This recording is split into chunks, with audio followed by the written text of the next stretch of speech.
آپ کا نقاب پوش بن کر میرے قریب آنا، مجھے اپنے ہونے کا، اپنی محبت کا احساس دلانا۔ میں نے آپ کو اس ہر انداز سے محبت کی ہے۔ میرے لیے آپ پہلے جس قدر ضروری تھے اب اس سے بھی زیادہ ہو گئے ہیں۔ میں یہ ہاتھ کبھی نہیں چھوڑوں گی، کبھی نہیں۔ حرمت یزدان کے ہاتھ پر ہونٹ ٹکائے اپنے دل کی ہر بات کہتی چلی گئی تھی، جو شاید اب وہ عام حالات میں یزدان رحمانی کے سامنے کبھی نہ کہہ پاتی، مگر اس وقت اس کا دل اس قدر ٹوٹ بکھر چکا تھا کہ وہ اپنے دل کا حال اپنے دل کے مکین کے آگے بیان کر گئی تھی۔ اچانک جب حرمت کے آنسو میں مزید اضافہ ہوا تو وہ یزدان کا ہاتھ چھوڑتی بنا ایک بار بھی پیچھے مڑ کر دیکھے روم سے نکل گئی تھی۔ بھائی آپ کیا کہہ رہے ہیں؟ آپ سوچ بھی کیسے سکتے ہیں میں ایسا کچھ کروں گی؟ حرمت کو بلال کی بات سن کر دھکا سا لگا تھا۔ وہ اسے یزدان سے طلاق لینے کا کہہ رہے تھے۔ حرمت میں جانتا ہوں اس وقت تم بہت ایموشنل ہو رہی ہو، ایک بار گھر جا کر ٹھنڈے دماغ سے سوچو، تمہیں میری بات بالکل ٹھیک لگے گی۔ بلال نے حرمت کے پاس آتے نرمی سے کہا تھا۔ وہ لوگ اس وقت ہاسپٹل کے ہی پرائیویٹ روم میں کھڑے تھے جب بلال اور رقصہ نے حرمت کے سامنے یہ بات رکھی تھی۔ جب میں ایسا کچھ کرنا نہیں چاہتی ہی نہیں ہوں تو سوچنا کیسا؟ اب ابھی پوچھیں یا سال بعد، میرا جواب ہمیشہ یہی رہے گا۔ بہت محبت کرتی ہوں میں اپنے شوہر سے، اس سے جدا ہونے کے بارے میں سوچنا بھی میرے لیے گناہ ہے۔ مر جاؤں گی میں یزدان رحمانی کے بغیر۔ حرمت اپنے آنسو صاف کرتی مضبوط لہجے میں بولی۔ حرمت دیکھو، میں صرف تمہارا ہی بھلا چاہتا ہوں، ڈاکٹر نے صاف کہہ دیا ہے۔ یزدان سر اب کبھی ٹھیک نہیں ہو سکتے۔ تم یہ پہاڑ جیسی زندگی کیسے کاٹو گی ایک پاگل شخص کے ساتھ جس نے تمہیں پہچاننے سے بھی انکار کر دیا ہے؟ بلال نے ایک بار پھر حرمت کو اپنی بات سمجھانی چاہی تھی۔ کوئی بات نہیں، اگر وہ اپنے پاگل پن میں مجھے دھکے مار کر اپنے گھر سے باہر بھی نکال دیں گے نا، میں تب بھی ان سے جدا ہونے کا نہیں سوچوں گی، کیونکہ میں نے اس شخص سے سچی محبت کی ہے، نہیں رہ سکتی میں اس کے بغیر۔ آپ ویسے تو میری ہر خوشی بنا کہے جان جاتے ہیں، اب کیوں نہیں سمجھ پا رہے کہ یزدان رحمانی آپ کی بہن کا صرف شوہر کی نہیں، اس کی زندگی ہے، اور آپ اپنی زندگی سے اس کی زندگی چھین رہے اور آپ اپنی بہن سے اس کی زندگی چھین رہے ہیں۔ بھائی میں بہت محبت کرتی ہوں، یزدان سے ایک پل بھی دور نہیں رہ سکتی ان سے۔ اور میں جو ساری باتیں مر کر بھی یزدان کے سامنے نہ کہتی، وہ اس وقت نہ جانے کتنی بار بول چکی تھی۔ اس بات سے انجان کے کوئی دروازے کی وسط میں کھڑا مبہوت سا اپنی دیوانی کے اپنے لیے یہ بے پناہ محبت اور دیوانگی پر خود ہواؤں میں اڑتا محسوس کر رہا تھا۔ لو یو ٹو میری جان، میں بھی نہیں رہ سکتا تمہارے بغیر۔ حرمت جو بھیگی آنکھوں سے بلال کی جانب دیکھتی بول رہی تھی۔ یزدان کی آواز پر وہ کچھ دیر کے لیے ہل بھی نہیں پائی تھی۔ اسے سمجھ نہیں آیا کہ کیا یہ واقعی یزدان نے بولا ہے یا اس کا وہم ہے کوئی، مگر بلال کو دروازے کی جانب دیکھتا پا کر حرمت جھٹکے سے پلٹی تھی۔ دروازے میں مسکراتے کھڑے یزدان کو دیکھ کر اس کی نظروں میں سب کچھ گھوم چکا تھا۔ یزدان اس وقت ہاسپٹل کے لباس میں سر پہ پٹی باندھے دروازے پہ کھڑا مسکراتا 5 نظروں سے اس کی جانب دیکھ رہا تھا۔ بلال اور رقصہ کے چہرے پر آتی مسکراہٹ دیکھ کر صاف اندازہ لگایا جا سکتا تھا کہ وہ اس بات سے واقف ہے، اور ان کے لیے یزدان کا یہاں کھڑا ہونا حیرانی والی بات بالکل بھی نہیں ہے۔ وہ دونوں یزدان کی جانب مسکراہٹ اچھالتے وہاں سے نکل گئے تھے، جبکہ حرمت جیسی ایک سیکنڈ میں یزدان رحمانی کا سارا کھیل سمجھ چکی تھی، وہ ایک بار پھر اس شخص کے ہاتھوں پوری طرح بے وقوف بن چکی تھی۔ مجھے سچ میں اندازہ نہیں تھا کہ میری بیوی میری اتنی دیوانی کہ کاش کہ یہ چوٹ مجھے پہلے لگ جاتی تو تمہاری محبت کی شدت کا اندازہ مجھے بہت پہلے ہو جاتا۔ میں جو نہ جانے کیا سوچتا پریشان ہوتا رہا کہ تمہیں میں نے زبردستی اپنے ساتھ باندھ کر رکھا ہوا ہے، وہ نہ ہوتا۔ یزدان قدم قدم چلتا حرمت کے قریب آن کھڑا ہوا تھا، جہاں ایک طرف یزدان بالکل ٹھیک دیکھ کر حرمت کا دل خوشی کے مارے جھوم اٹھا تھا، وہیں ساری بات سمجھ آتے ہی یزدان پر اس کو بے پناہ غصہ آ رہا تھا۔ تو آپ سب نے مجھ سے جھوٹ بولا، مجھے بیوقوف بنایا، آپ کو ذرا شرم نہ آئی یہ کرتے ہوئے؟ میرے جذبات کا مذاق بنایا آپ نے، آپ بہت برے، مجھے شکل بھی نہیں دیکھنی آپ کی اب۔ حرمت یزدان کو دیکھتی نم لہجے میں بہت ہی سخت خفا ہوئی تھی۔ حرمت یزدان کے پاس سے ہٹتی باہر کی جانب پڑی تھی جب یزدان نے اس کی کلائی پکڑتے نرمی سے اپنے قریب کھینچا تھا۔ یزدان چھوڑے میرا ہاتھ، مجھے آپ سے بات ہی نہیں کرنی، حرمت روتے ہوئے اپنا بازو چھڑاتے ہوئے بولی، مگر یزدان نے اس کی کوشش ناکام بناتے اسے اپنے بازو کے حصار میں قید کر لیا تھا۔ حرمت کے آنسو کو یزدان نے جھک کر اپنے ہونٹوں سے چن لیے تھے، جن کی کب سے وہ وجہ بنا ہوا تھا۔ یزدان کے اس شدت بھرے عمل پر حرمت اپنی جگہ ساکت ہوئی تھی۔ خود کو یزدان رحمانی کی باہوں میں اس کا لمس محسوس کرتے حرمت کے دل کی دھڑکنیں بے قابو ہوئی تھیں۔ مگر اس کا گزارا وقت میں یزدان کی کنڈیشن کے بارے میں جان کر وہ جس اذیت سے گزری تھی اس کے لیے اتنی جلدی وہ یزدان کو معاف کرنے کا ارادہ بالکل بھی نہیں رکھتی تھی۔ حرمت نے یزدان کے سینے پر دونوں ہاتھ رکھ کے اسے خود سے دور دھکیلنا چاہا تھا۔ میں جانتا ہوں میں نے غلط کیا، مگر ایک بار میری بات سن لو، پھر جو مرضی سزا دینا مجھے قبول ہے۔ یزدان جانتا تھا حرمت کا ریئیکشن کیسا ہوگا، جس کے لیے وہ پہلے سے خود کو تیار کر چکا تھا۔ وہ اس کا چہرہ تھام کر بہت نرمی سے بولا تھا، مگر مجھے نہ ہی آپ کی بات سننی ہے اور نہ ہی کوئی سزا دینی ہے، مجھے ابھی اور اسی وقت جانا ہے یہاں سے۔ حرمت کا صدمہ بھی کم نہیں ہو رہا تھا۔ یزدان کے حوالے سے جو بری خبر اسے بتائی گئی تھی اس کے بعد سے ابھی تک اس کا دل جگہ پر نہیں آ سکا تھا۔ وہ اس وقت یزدان اور باقی سب پر شدید ترین غصے کا شکار تھی۔ میں ابھی بھی پوری طرح سے ٹھیک نہیں ہوا ہوں، ایسے ہی چھوڑ کر چلی جاؤ گی مجھے؟ یزدان کی بات پر حرمت نے اپنی مذمت روکتے خونخوار نظروں سے گھورا تھا۔ آپ نے یہ ناٹک اس لیے کیا نا کہ میں آپ کو چھوڑ کر چلی جاؤں؟ اب آپ کو ضرورت نہیں ہے نا میری، تو اس لیے جا رہی ہوں میں، اب کیوں روک رہے ہیں مجھے؟ حرمت یزدان سے بہت سخت بدگمان ہو چکی تھی۔ حرمت کو ابھی بھی اسی طرح روتا دیکھ کر یزدان نے اسے اپنے سینے میں بیچ لیا تھا۔ میرے لیے تمہاری خوشی سے بڑھ کر کچھ بھی نہیں ہے، تمہاری خوشی کے آگے میری یا میری کسی خواہش کی کوئی اہمیت نہیں میری جان۔ تم اندازہ بھی نہیں لگا سکتی میں کس قدر چاہتا ہوں تمہیں، کیا ہو تم میرے لیے۔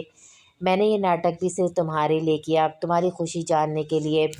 یزدان نے اس کے قریب جھک کر سرگوشانہ لہجے میں کہتے اسے نارمل کرنا چاہا تھا۔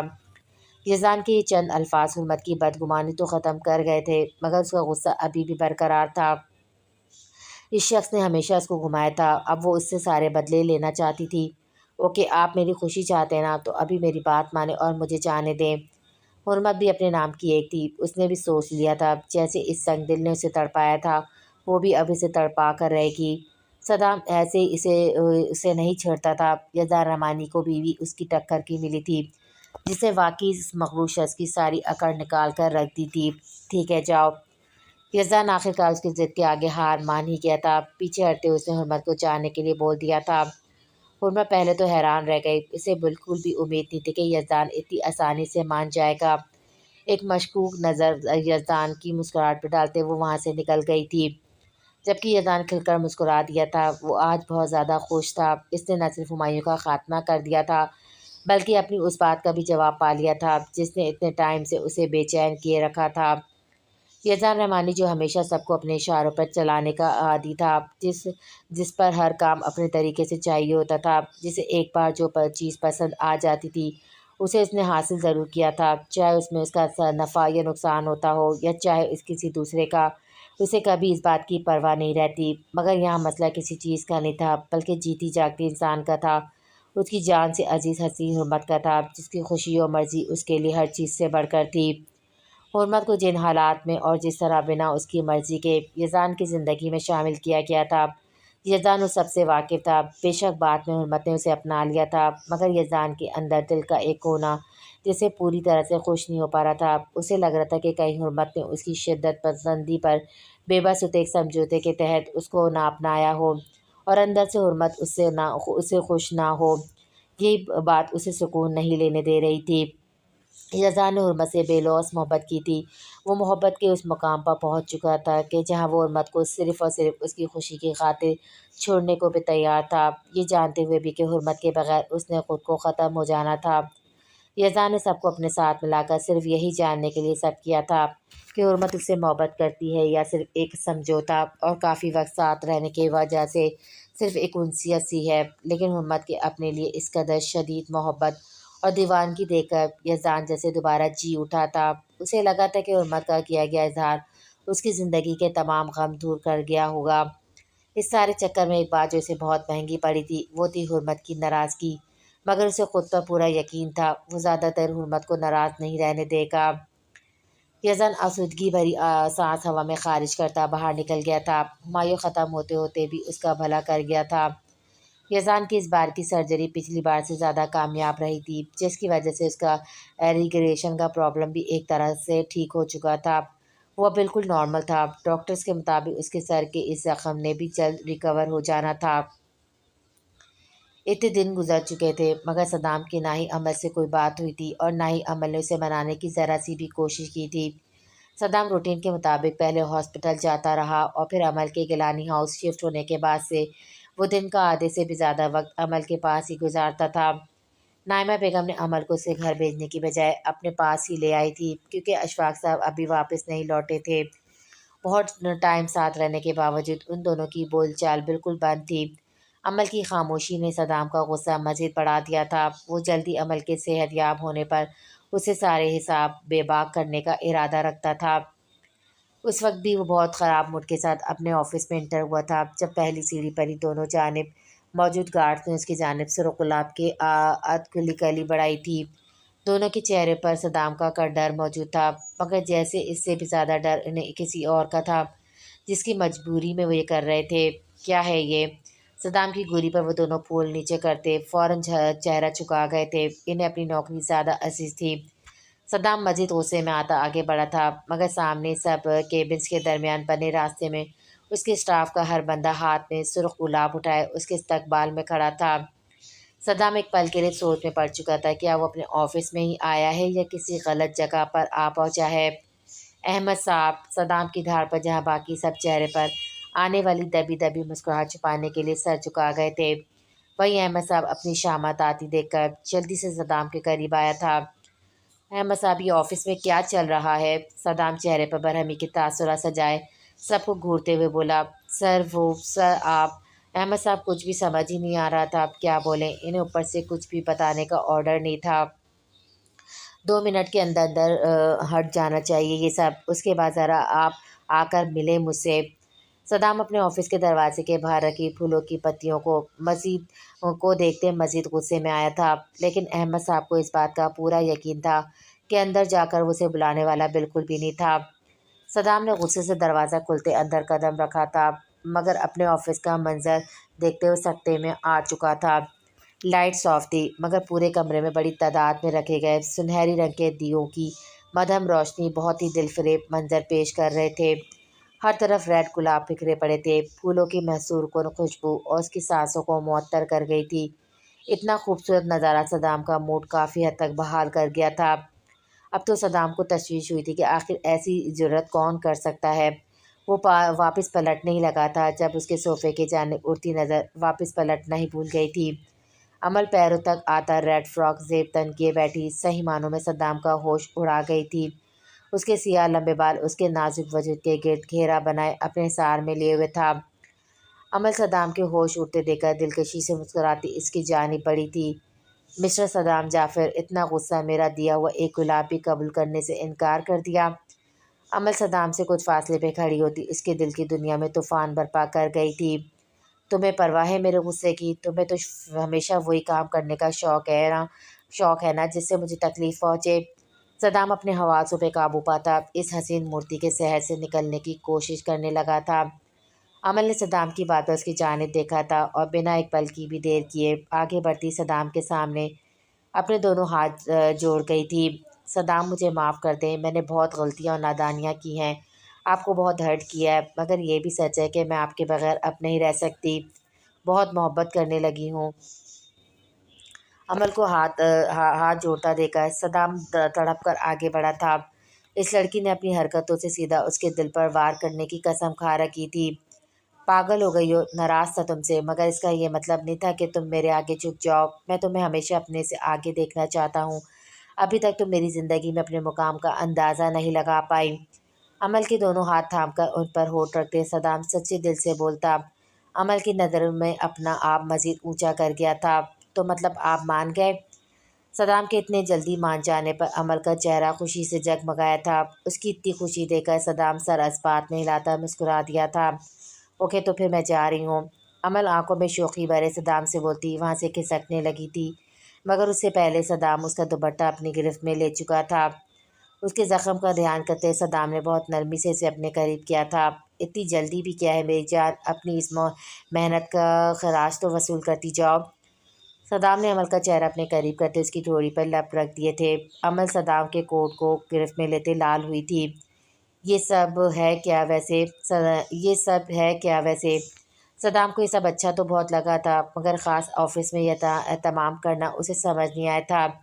میں نے کہا نفرت کی شروعات یہاں سے ہوئی تھی تو کیوں نہ محبت کی بھی یہیں سے کر لی جائے۔ عمل صدام کی ٹائی ٹھیک کرتے شرمی مسکان سے بولتی اسے مزید اپنا دیوانہ بنا گئی تھی۔ صدام نے آگے کو جھکتے عمل کی گال پر موجود اس حسین ترین تل کو چھوا تھا جو ہر بار کی طرح اس وقت بھی اسے بہکنے پر مجبور کر رہا تھا۔ تو پھر اجازت ہے پیار کی شروعات کرنے کی؟ صدام کی نگاہوں کا فوکس عمل کے لال لپسٹک سے سجے ہونٹ تھے جنہوں نے اسے کب سے پاگل کیا ہوا تھا۔ صدام اس دن آپ کے ساتھ وہ لڑکی کون تھی؟ صدام جو عمل کے ہونٹوں پر جھک چکا تھا، عمل کی بات پر اس نے جھٹکے سے سر اٹھا کر اسے دیکھا۔ اتنی پرانی بات پر یہ لڑکی ابھی تک دل پہ لیے بیٹھی ہوئی تھی۔ صدام نہ چاہتے ہوئے بھی عمل کے مشکوک انداز پر ایک ایکما لگا گیا تھا جس پر عمل نے ناراضگی سے سگڑا تھا۔ اس دن ایسا کچھ نہیں تھا جیسا تم سمجھی تھی، وہ فضا تھی میری خالہ کی بیٹی۔ اگر ایک منٹ رک کر اور قریب آ کر تم دیکھ لیتی کہ وہ کوئی میری گرل فرینڈ نہیں بلکہ 15 سال کی بچی تھی، تم تو اتنا سخت ریئیکشن نہ دیتی اور نہ ہی خود کو ہلکان کرتی۔ صدام کی باتوں عمل نے شرمندگی سے چہرہ جھکا لیا تھا۔ اس کا یہ جذباتی پن اسے صدام کے سامنے اور نہ جانے کہاں ذلیل کروانے والا تھا۔ تمہاری بہت ساری نادانیوں میں ایک اور ایڈیشن ہو چکا ہے اور اب ان سب کی سزا بھگتنے کے لیے تیار ہو جاؤ۔ بہت تڑپایا تم نے مجھے، اب اپنی ایک تڑپ کا بدلہ وصول کروں گا میں۔ صدام عمل کے چہرے کو چھوتا اپنی بے تابیوں کا اظہار کرتا جذبات سے لبریز گھمبیر لہجے میں بولا تھا، جبکہ اس کی شدتیں برداشت نہ کر پاتے عمل اس کی سینے میں سے چہرہ چھپا گئی تھی۔ اس نے کبھی نہیں سوچا تھا، نہ کبھی ایسی کوئی خواہش کی تھی کہ اس کی زندگی میں اتنا خوبصورت ہم سفر داخل ہوگا جو اس کی زندگی کے تمام غم اور محرومیاں ختم کر کے اس کا ہاتھ تھامے اپنی خوشیوں اور سکون بھری دنیا میں لے جائے گا۔ عمل دل سے اپنے رب کا شکر بجا لاتی، صدام کی پیار بھری سرگوشیوں پر کھل کر مسکرا دی تھی۔ ایک تو خود اتنا فضول ڈرامہ کیا، اوپر سے نخرے بھی خود دکھا رہے ہیں، جلاد وحشی انسان، اب تو مجھے بالکل بات ہی نہیں کرنی ہے۔ حرمت کا آج لاسٹ پیپر تھا، کافی دن گزر چکے تھے اس واقعے کو۔ اسے لگا تھا یزدان اسے منانے کے لیے آئے گا، اپنی غلطی پر شرمندہ ہوگا، مگر یزدان رحمانی کو تو پرواہ ہی نہیں تھی، جو بات حرمت کو مزید غصے اور کوفت اور بے چینی کا شکار کر گئی تھی۔ بلال سے باتوں باتوں میں سے یہ پتہ بھی چل چکا تھا کہ یزدان بالکل صحت یاب ہو چکا ہے اور اب آفس بھی آنے لگا ہے، مگر اسے منانے کیوں نہیں آ رہا؟ یہ سوچ سوچ کر ہی حرمت کا دل نہ جانے کتنے وسوسوں سے بھر جاتا تھا۔ ابھی بھی یونی سے واپس آ کر اپنے روم میں داخل ہوتے وہ خفی سے خود سے بڑبڑائی جا رہی تھی، مل گئی ہوگی نا کوئی نئی بیوی، ویسے بھی کس بات کی کمی ہے یزدان رحمانی میں، مجھے کیا ہے میری طرف سے 20 شادیاں کریں، لیکن اللہ کرے ساری بیویاں فاریاں جیسی نکلے تو عقل ٹھکانے آ جائے گی۔ حرمت بنا ارد گرد دیکھے ٹیبل پر بکس پٹکتی صوفے کی بیک سے ٹیک لگا کر آنکھیں موند گئی تھی۔ براؤن شیفون کے ڈریس میں جس کی شرٹ اور دوپٹے کے کناروں پر گولڈن کڑھائی کا کام کیا ہوا تھا، حرمت کی گلابی رنگت غصے کی وجہ سے سرخی مائل ہو چکی تھی۔ یہ بھی کوئی طریقہ ہوا؟ اگر میں نے غصے میں کہہ دیا مجھے جانا ہے تو جیسے پہلے ڈانٹ کر اپنی بات منواتے ہیں اس بار بھی منوا نہیں سکتے تھے؟ ایک تو اتنی آسانی سے آنے دیا، اوپر سے واپس پلٹ کر پوچھا بھی نہیں۔ حرمت کی بڑبڑاہٹیں ابھی جاری تھیں جب اس کی نظر بیڈ پہ لیٹے کمبل میں لپٹے وجود پہ پڑی تھی۔ اف، یہ پری اپنی شرارتوں سے باز نہیں آئے گی؟ حرمت پہلے تو حیران ہوئی تھی، مگر پھر اپنی شرارتی بھتیجی کا خیال آتے ہی وہ سمجھ گئی تھی کہ ہمیشہ کی طرح اسے ڈرانے اور دنگ کرنے کے لیے انہوں نے ہی تکیہ جوڑ کر یہ حرکت کی ہے، ورنہ دن دہاڑے سب کے گھر ہوتے، بھلا ایسے بھلا کون آ سکتا ہے اس کے روم میں؟ حرمت اپنی جگہ سے اٹھی بیڈ کی جانب بڑھی تھی، جیسے ہی اس نے کمبل ہٹانے کے لیے ہاتھ بڑھایا تھا، اپنی کلائی کسی آہنی گرفت میں جگرتا محسوس کرتے حرمت کی چیخ نکل گئی تھی، لیکن اگلا لمحہ اس سے بھی زیادہ جان نکال دینے والا تھا۔ مقابل نے اس کی کلائی کو جھٹکا دیتے اپنی جانب کھینچ لیا تھا، حرمت اگلے ہی لمحے سیدھی اس پر جا گری تھی۔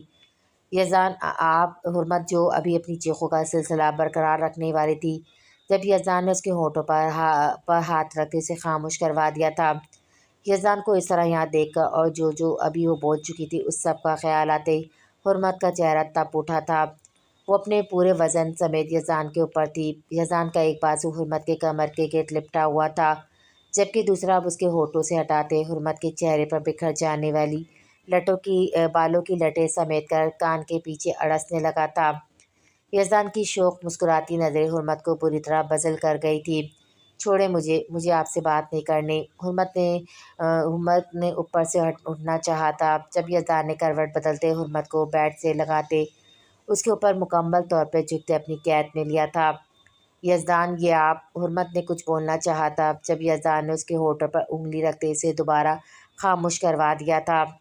پورے 20 دن دور رہا ہوں تم سے، مجھے کچھ دیر خود کو محسوس کر لینے دو، یزدان نے خمار آلود لہجے میں کہتے باری باری حرمت کے دونوں گالوں کو چھوا تھا، پھر ایک ایک کر کے اس کی پیشانی، ناک، آنکھوں اور ٹھوڑی کو محبت سے چھوتے۔ یزدان جیسے ہی ہونٹوں پر جھکنے لگا، حرمت فوراً اس کے منہ پر اپنا کپکپاتا ہاتھ رکھتی اسے روک گئی تھی۔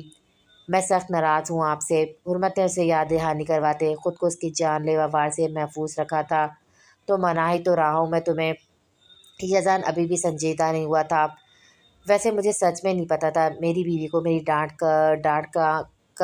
کر کام کروانا اتنا اچھا لگتا ہے، اور وہ کیا دعا دے رہی تھی مجھے، 20 شادیاں اور ساری بیویاں فاریہ جیسی ہو۔ میری جان تم واقعی بہت کیوٹ ہو۔ یزدان نے حرمت کی باتیں دہراتے جاندار کہکمہ لگایا تھا، جبکہ اس کے مذاق اڑانے پر حرمت مزید خفا ہوئی تھی۔ یزدان آپ کو ذرا سا بھی احساس ہے آپ نے مجھے کتنا رلایا ہے؟ حرمت روٹھے لہجے میں کہتی، یزدان کو اب کی بات سنجیدہ ہونے پر مجبور کر دی تھی۔ میں جانتا ہوں، مگر وعدہ کرتا ہوں آگے کی زندگی میں تمہارے ایک ایک کر کے آنسوؤں کا ازالہ کر دوں گا۔ میں نے جو کیا وہ ٹھیک نہیں تھا، مگر ہمارے آگے کی خوشحال زندگی کے لیے بہت ضروری تھا۔ یزدان حرمت کی آنکھوں میں جھانکتا اسے سب کی ساری حقیقت بتا گیا تھا، جسے سن کر حرمت یزدان کی اس قدر بے لوث محبت پر کتنی دیر کچھ بول نہیں پائی تھی، جس نے ہر بار اپنے آپ سے پہلے اسے رکھا تھا۔ شاید اتنا ظرف کسی میں نہیں ہو سکتا کہ صرف اپنی محبوب کی خوشی پر اپنا سب کچھ قربان کر دے۔ آپ نے پہلے کیوں نہیں بتایا مجھے یہ سب؟ اتنے دنوں سے منانے کیوں نہیں آئے مجھے؟ حرمت نے شکوہ بھرے نظروں سے یزدان کی جانب دیکھا تھا۔ کیونکہ اگر میں پہلے منانے کے لیے آ جاتا تو تم اتنے سکون سے اپنے پیپرز نہیں دے پاتی۔ تم سوچ بھی نہیں سکتی اتنے دن تم سے دور رہنا کس قدر مشکل تھا میرے لیے۔ صرف تمہاری پڑھائی کی خاطر دور رہا تم سے، اب ان 20 دنوں کے ایک ایک لمحے کا حساب سود سمیت وصول کروں گا تم سے۔ اپنے جلات اور وحشی کو جھیلنے کے لیے تیار ہو جاؤ میری زندگی۔ حرمت جو بہت دھیان سے یزدان کی باتیں سن رہی تھی، اس کے آخر میں کہے شوخی بھرے جملوں نے حرمت کو خود میں سمیٹنے پر مجبور کر دیا تھا۔ یزدان حرمت کی آنکھوں پر لب رکھتے اس کے اوپر سے ہٹا بیڈ سے نیچے اترا تھا اور حرمت کو کچھ بھی سمجھنے کا موقع دیے بغیر اسے باہوں میں اٹھا چکا تھا۔ یزدان یہ کیا کر رہے ہیں آپ؟ نیچے بھائی بھابھی ہے، سب موجود ہے، میں خود چل سکتی ہوں، اتارے مجھے۔ حرمت پچھلی بار کی طرح اس بار بھی اسے باز رکھنے کی کوشش کر رہی تھی، مگر وہ یزدان رحمانی ہی کیا جو اتنی آسانی سے مان جائے۔ ڈونٹ وری میری جان، نیچے کوئی موجود نہیں ہے، سب ہمارے ولیمے کی تیاری کے لیے رحمانی ہاؤس میں موجود ہیں۔ یزدان کی بات پہ حرمت نے حیرت سے اس کی جانب دیکھا تھا۔ جب ہماری شادی ہوئی تھی تب تو میں پاگل تھا، ذرا سا بھی انجوائے نہیں کر پایا، اس لیے اب دوبارہ سے ان لمحوں کو جینا چاہتا ہوں۔ یزدان نے آنکھ دبا کر کہتے حرمت کی جانب دیکھا تھا، جو اس کی شوخیوں کی وجہ سے اسے ٹھیک سے گھور نہیں پائی تھی۔ یزدان حرمت کو گاڑی میں بٹھاتا وہاں سے نکل گیا تھا۔ ان دونوں نے ہی اپنی بے لوث محبت کو ثابت کرتے مشکل وقت میں ایک دوسرے کا سہارا بنتے ہاتھ تھامے اپنی زندگیوں سے غموں اور پریشانیوں کو نکال کر ہمیشہ کے لیے خود سے دور پھینک دیا تھا۔ اب وہ دونوں اپنے آگے کی زندگی میں خوش تھے، جہاں نہ ہمایوں کا برا سایہ تھا ان پر، نہ دھوکہ، نہ بدلہ، وہ بہت مطمئن اور خوش تھے۔